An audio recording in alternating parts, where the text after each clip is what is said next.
Welcome to Life Workshop, where we discuss the forgotten basics.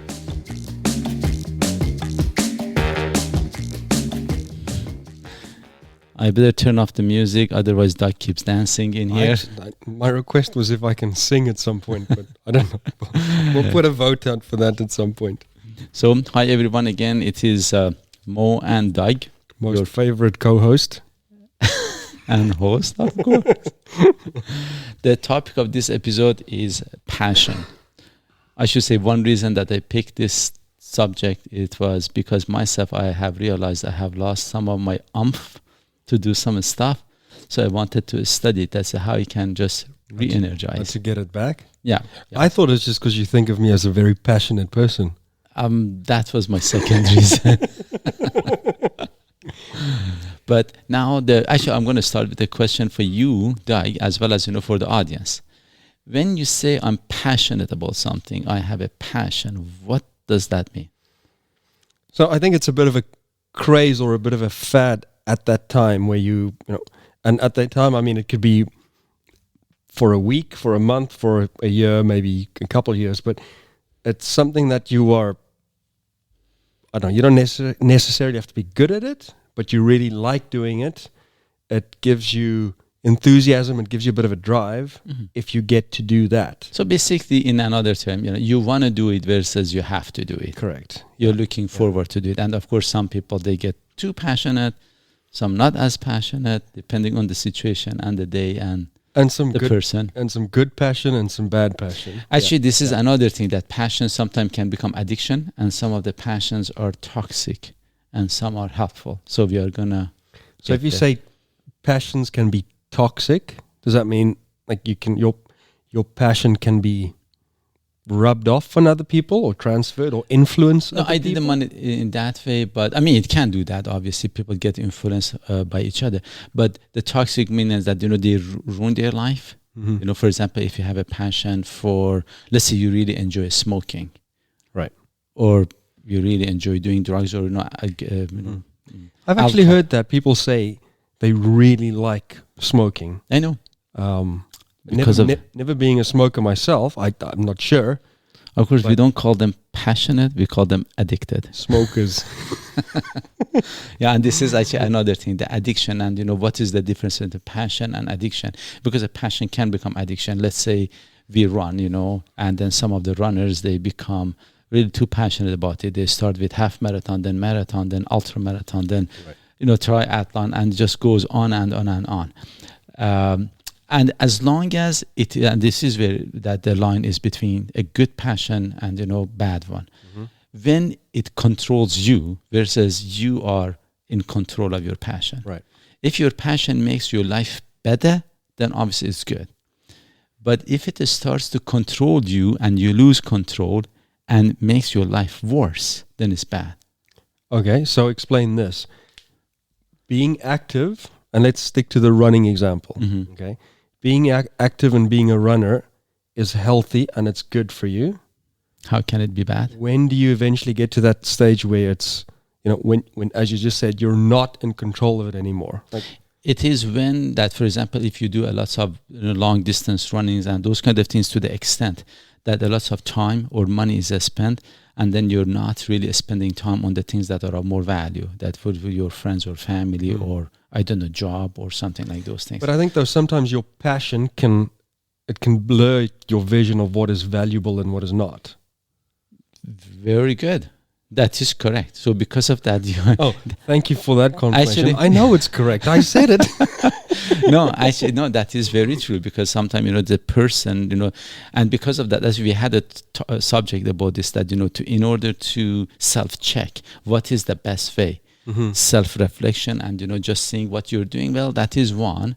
But sometimes it gets very blurry and, correct. It's tinted, you just see the thing that you see. But because of that, feedback from others becomes very helpful. Right. And we've actually spoken about feedback a while ago. Correct. So basically, then we want to get an impression from others and what they have to say. And I'm not saying necessarily because others say it's correct, but it gives you a different perspective. That's the whole idea. Correct. And I mean, if it gives you a different perspective and maybe it just makes you aware of your situation. an issue or a situation or whatever it might be. Yeah, this is the fun thing. I had a buddy of mine that he drank quite a bit. Then I said, "Hey, you're a kind of alcoholic." He said, "No, I'm not alcoholic. I enjoy my drinks." And he was serious. I said, "Dumbass, do you think the alcoholic don't enjoy their drinks?" That is why they drink, because they enjoy. Super passionate about it. Yeah. You know, but of course they enjoy sometimes short term, but long term, for example, the side effects are worse. The effects of it just gets to you. Yeah. So basically, passion, is something that, again, as I said, it can be good or bad, and sometimes when it takes control of our life, then it becomes addiction. Sometimes becomes obsession. Now I don't exactly know where the line is, but again, sometimes it just goes out of our control. When it is out of our control, then it's a bad idea. Bad, yeah. And actually, normally I say that it's not a bad idea. I had brought up in some episodes some time ago that I had this habit, and to this day, time to time, I do that. That when you go to bed, when you have time, just to think where you're at life, what are you doing? Mm-hmm. Are you doing it correctly? It's a kind of self-reflection. Right. But at the same time, ask for feedback. And if you surround yourself with the people of the same type, you will get what you want. Because sometimes we are looking for somebody to approve of what I say. And if you don't approve, you're a jerk. Yeah. And sometimes we do that. Because of that, it's not a bad idea to see the people from outside of our own, field, to get a more fair, and feedback.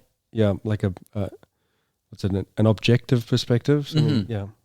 And again, the objective part of it can be negotiated by the end. In the big picture, that's a good idea because, for example, a marathon is enough or a half marathon is enough. Or I'm not going to get into that. It's just I'm talking about the general picture that when it takes too much, because, for example, this is the funny thing. There was one of the guys who was training to do 170 kilometers or 100 miles run. Miler, yeah. And then he said, "Mo, do you want to come and run with me?" I said, "Are you kidding me?" And he said, No, don't worry. Just come and do one loop with me. And then I said, "So when? What time?" He said, "Doesn't matter. I start at 5 a.m. At 3 a.m. No, seriously. This was what he was doing. I start at 5 a.m. till 5 p.m. And they keep running this loop, around both legs. It's only a 4.5K loop. Yeah. No. The both legs, which would be 11. Okay. And then you can come anytime. If you go the other direction, you'll catch up to me sooner or later. So you can come anytime. I'm there from 5 to 5. Well, I think it's a little... No, I'm sorry. But anyway, he did hit the 100 miles. But now, what causes us that we become passionate about something or we lose our passion? That becomes another thing. Correct. Maybe before maybe I should say this. Passion is something that we are born with about something or something that we are developing? Because I'm no psychologist, of course, definitely not. But I think you develop them because passion changes. Yeah, this is the thing. And actually, but very frequently we hear, find your passion. When? Today or tomorrow? And actually it's one of the dumbest comments. Find your passion. What do you mean by find your passion? Actually, I was watching this guy. He said that statistically, only 5% of people, they know what they are passionate about. That they are kind of, because of the circumstances they have been brought up. They have been in the situation. Just 5%. Yeah. So 95%, they don't have anything specific. Then how do you get passionate? I don't know how do you develop a passion and stick to it? Like to be one of that 5% people. I mean, a passion becomes a job if you keep on doing it and this is just your life. Then it's not a passion anymore. Then actually, I'm gonna now you just brought this one up. That can passion be a job, or can job become a passion? And the answer in short is yes, it can be, but there is a but. So, and this is where I'm going, because then we hear this very frequently that said, especially for the younger generation, find your passion, don't give up, just look for it. And do what makes you happy. Yeah. And it is one of the dumbest thing to say, no, that is, I would say, it's a completely wrong way of approaching it. You can become passionate about anything you want to. Correct. And you can kill your passion about anything you want to, because sometimes, yes, because of the circumstances, for example, how you were brought up, where you were brought up, your surrounding, you have become familiar with something, you have learned it, you have become good at it, so you become passionate about it. Right. But you can change that. Anything else that you're not passionate about, again, generally, if you go become good at it, most often you become passionate about it. You'll develop a passion for it. Exactly. Yeah. Now, why shall we change our passions? That is another thing. So can a job be? It's one of the smartest thing to do, to be able to identify what do I want to be passionate about and why, because this is exactly, I want to be very clear on this one. This is exactly how we can make our life more better or worse. So you got to explain this a bit more. Are you saying that you should try and identify something and then build that into a passion? Okay, of course we are. Yes. There's a bonsai tree. I think a bonsai tree is very cute. I'm going to try and grow a bonsai tree. Actually, now I'm going to go back this. No, you want to become passionate about the things that you need to do. There are some of the things in life that we have to. You cannot be without job because that is your livelihood normally. That is how you make your money. You need money to live. Yeah, you cannot. You have to cook because you have to eat. If you don't cook, then you have to or eat out, which is expensive and unhealthy. Otherwise, you have, you don't have any other options. Your pre-packages or something. It can become rather expensive and unhealthy. So cooking, I would say, is something that is very important.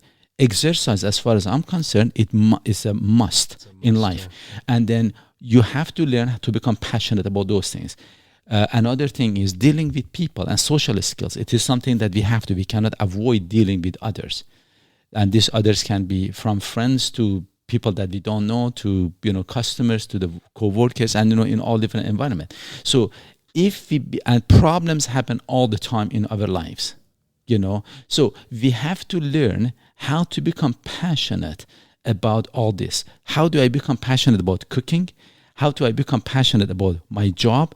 How do I become passionate about solving problems? Passionate about how to improve my social skills, and how to become passionate for doing exercise. If I can become that, I want to just say that I know you can't stop. If I can learn to be passionate about that stuff, then because I'm going to work, I don't say, oh my God, it's another work day. Or, oh my God, I should go do this exercise. Or again, I have to cook. So, and that is exactly how you become a happier person or more miserable. And life becomes a drag or life becomes exciting. Yeah. This is exactly happening. So some of it, this is where I'm going. And I want to be very clear on this thing. Passion, we can create it. We can have multi-passions, multiple passions. And then we have to kill some of the passions because some of them are bad, or because they're controlling us, or they're just bad to begin with. And then if we do that, then we can control our life with excitement. So agreed, 100%. But then does that mean it's a decision? For sure. It's a decision in life to be happy. Actually, to be honest, it would be again. It would be something that you have to plan it. I have said this several times. Passion is a feeling, it's not a plan. Right. You cannot follow your passion. You cannot follow your feelings. Because then things changes daily. That is actually exactly. Your feeling and passion keeps changing. Yes. And especially even if you're passionate about something, but you suck at it, you will get discouraged at one point. Yeah, it'll change. Yeah, sure. But if that passion that you have is in a good direction, good on you. You're already one step ahead. But if your passion is not serving you a purpose, if it's not really helping to make your life better, you may have to rethink, how can I kill that passion? Right. And then normally to create passion or to kill it, I would say one of them is encouragement and discouragement. By discouraging, putting yourself into environment. For example, if I drink a lot of alcohol, then one of the things that I can do, if I find friends that are not alcoholic, or just doesn't drink, or and they are doing other things instead of that. But use this in a good passion example. Well, let's not somebody who if you want to stop drinking, but if you maybe want to, do less workouts because it's affecting your quality of life, and this is just go hang out with lazy people. Yeah, normally I say there is good in any bad in any good. So and pick what you want to look for, and normally says that be careful what you look for, you will find it. You will never ever be disappointed. So when it comes, for example, to exercise part of it, again, surround yourself with people who are passionate about the exercise, not with the other ones that they push you down. Yeah. That is one. The other one, yourself, you think about the positive part of it. Oh, when I go and do exercise, I'm going to feel better after. Don't think about, oh my God, it's hard at this time. Think how I'm going to feel after. Right. Think about the positive part of it, not the struggle with the negative part of it if it is a negative thing. So basically, I'm getting up. I could have had some sleep here. But if I get up and go do my exercise, then I'm going to feel better after. Don't think about, oh, it is hard right now.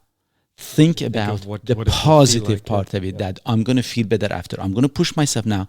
I'm going to feel better after. So you think about that. Normally, say, if I ask you this now, I'm jumping the gun. But if I say that, hey, Doug, don't think about elephant. Elephant. This is exactly it. So you cannot stop thinking about something. Yeah. In order to put your attention on something positive or something else, you want to start paying attention to the other thing. You cannot remove attention from something. Right. Am I making sense? Yeah, it's not just like a flick of a switch and then you're not paying attention to it anymore. Exactly. It's a gradual process. And then you start, if instead of saying that don't think about elephant and you're thinking about elephant, maybe if I should start thinking, hey, how do you like the color of this wall? What do you think of this? And by the way, the exercise we did was a lot of fun, or the cooking that we did. So I get your attention on something else. You're not thinking about elephant anymore. Then you're not thinking. Yeah. And this principle I'm going to be using, it's very important. I think really we are doing things wrong. But anyway, I will bring it in another podcast up, about something else that I want to talk about. That again, pay attention on the thing that you want to do versus the thing that you don't want to do. It doesn't make sense. It's the same thing what you just said earlier. You got to focus on the positives and the good from it versus the bad and the negative on it. Yeah. And then, so basically when it comes to the passion part, again, it is something, yes, we can create it. We can have multiple passion. So make sure those passions are the thing that are serving you in life. Mm-hmm. So for example, if it comes to your job, to find out how you can become passionate about it. And let us not kid ourselves. If the job is terrible and really you have a lot of differences, then maybe you should change that job. But if all the jobs are bad, maybe that's a you problem. It might be a you problem. Yes. So you want to work on you. Yep. So again, this becomes a very essential thing. And then you become passionate about it. Now, which part of the job you're passionate? Think about the things that you're more passionate. And even, as I said, the problem solving, because problems do happen, become passionate about, oh my God, this problem happened. How can I solve this one? Because that's one thing that'll always happen. That's just how life works. You're going to have to work through a difficult situation. And it's whether you want to kind of get excited about it or not. It's inevitable. That's just part of life. And I never forget when the 2008 we had that recession that happened.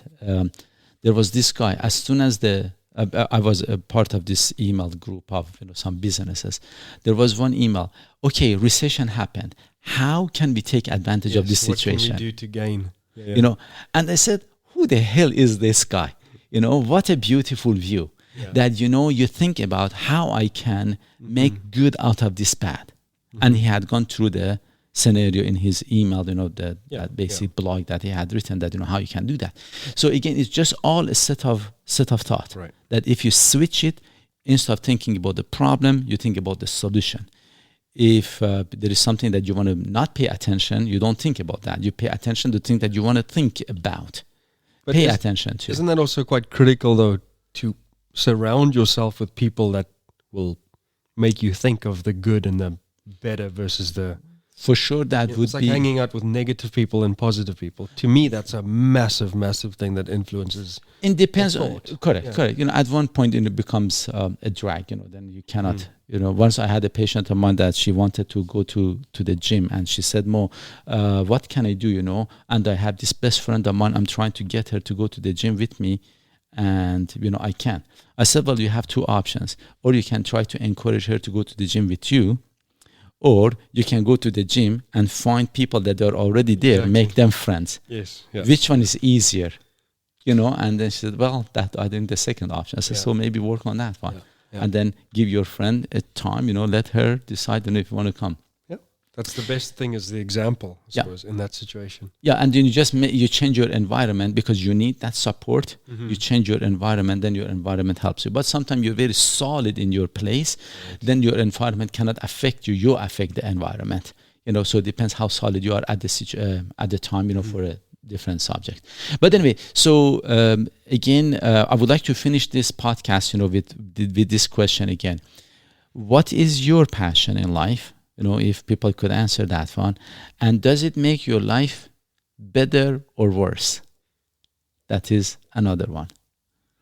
Remember. Your current passion? Yeah, if you have you one. just said it changes quite well. Correct. But Your current passion. Yeah. Do you have any passion right now? Yeah. And then if you do, is it making your life better or worse? Right. And then, as we talked, some of the things that you need to do in life, like cooking, work, exercise, social, skills. dealing with people, problem solving, and all of those things. Can you switch your set of thought and make those things a passion of yours? That, there is a problem. Now I would like to go see how I can fix this one. Do you have that drive? Anyway, life gets simpler like this. Otherwise, we'll stay complicated. Anyway, take care, guys. Thanks.